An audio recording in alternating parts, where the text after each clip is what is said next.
You're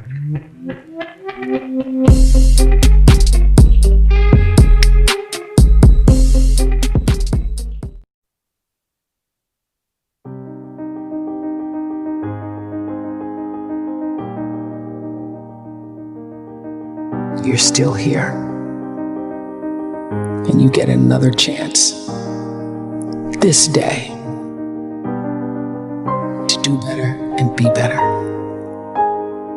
Another chance to become more of who you were created and what you were created to fulfill. Everyone in the world is capable of living outside the role or beyond the roles that they place themselves in, no matter what it is. You're not just a dad, you're not just a banker, you're not just a brother or a son or a convict. It doesn't matter. Like, everyone is bigger, much bigger, infinitely bigger than the roles they place themselves in, and is capable of reaching potential greater than anything they could imagine. You can live the life you desire. It's right there in front of you.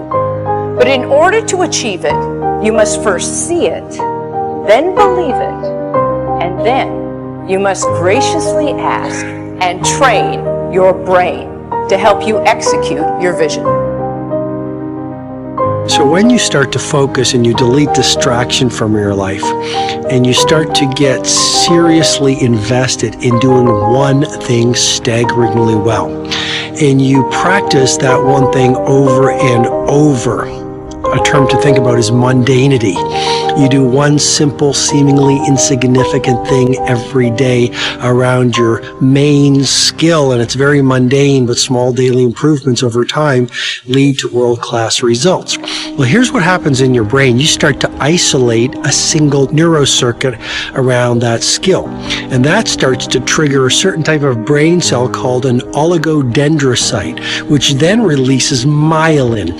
Myelin is a fatty tissue that starts to wrap around that single neurocircuit related to that main skill you've been practicing. And when myelin starts to wrap around the brain circuit, what happens is you have accelerated learning times, you can see more quickly, heightened perception, and you'll learn more quickly. And that is really the quote-unquote secret of the great producers. It's not a result of some natural gift, but their daily practice, their relentlessness and their grit, their work ethic, and their singular focus and sacrifice. A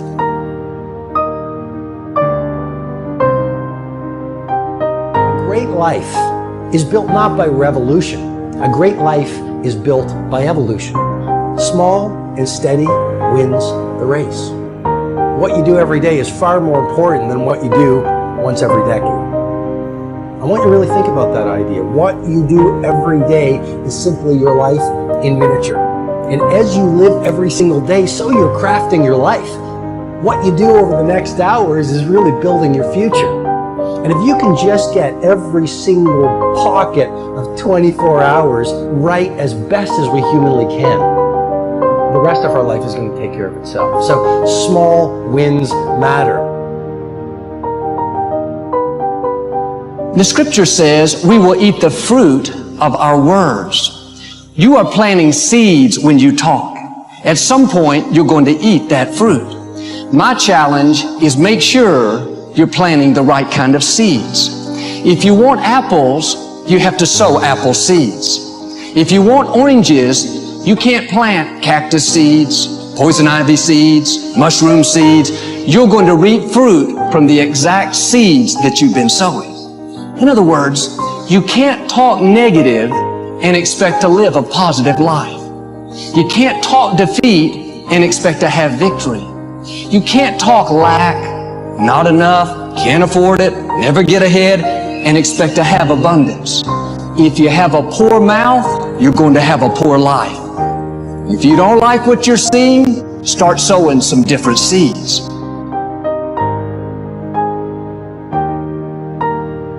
We may not realize it, but we're always feeding ourselves. What we watch, listen to, the people we're around, the thoughts we're dwelling on, that's feeding our inner man.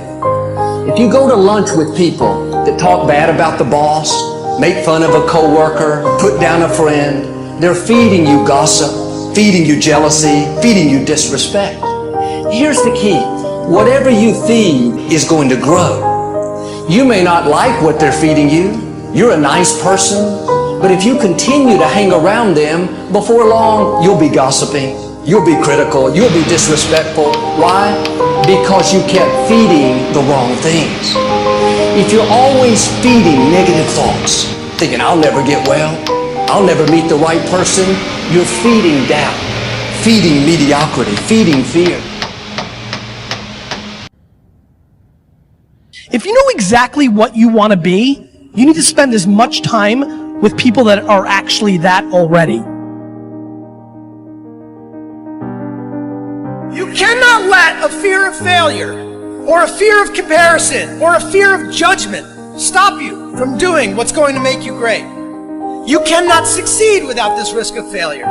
You cannot have a voice without the risk of criticism. And you cannot love without the risk of loss. You must go out and you must take these risks. You don't have the time to waste time, because time doesn't wait till you discover your purpose. If you don't know why you was born, time is still moving. And if you discover your purpose at 90 years old, it's too late. You don't know how young you are. What if you die in 2 years? You're pretty old right now. You got 2 years left. And if you're 50 years old and you're feeling discouraged, well, remember the advice about planting a tree. When's the best time to plant a tree? 20 years ago or today? So if you're 50 and you feel like life left you behind, well, get started right now. Better late than never. Better late than never. Don't think about time and age so much. It gets people distracted. When the whole world's distracted, you be focused.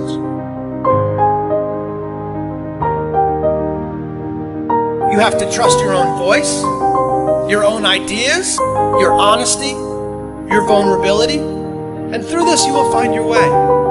You do not have to be fearless. Just don't let fear stop you.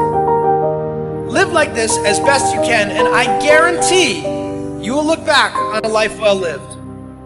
You are capable of greatness in your profession, and more importantly, in your quality of self. Stay hungry.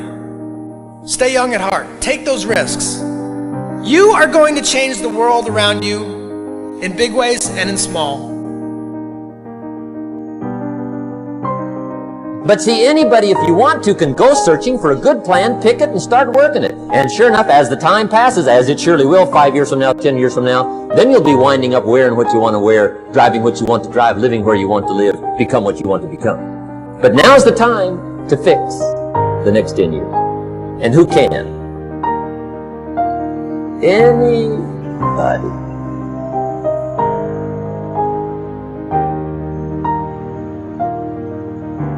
You were created to give life and make a difference with your gift somewhere. That's why you came to this place.